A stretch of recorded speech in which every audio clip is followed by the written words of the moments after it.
How to fix an error occurred while starting the profiling session in Edge DevTools. Here's how to fix an error occurred while starting the profiling session in Edge DevTools, with ease.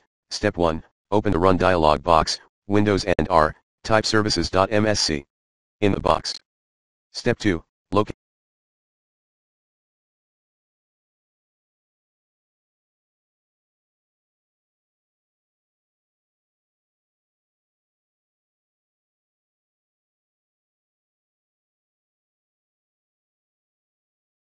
Microsoft R Diagnostics Hub Standard Collectors Service.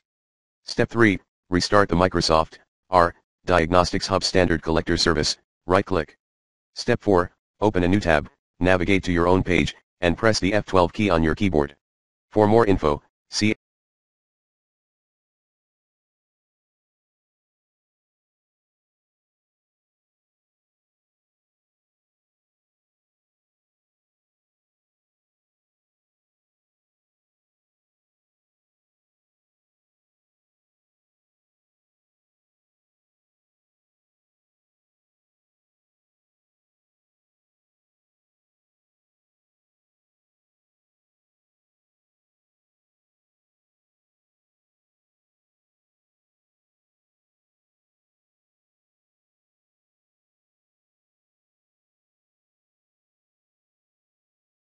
http://bit.ly/2ljlivy network, for DevTools Edge HTML.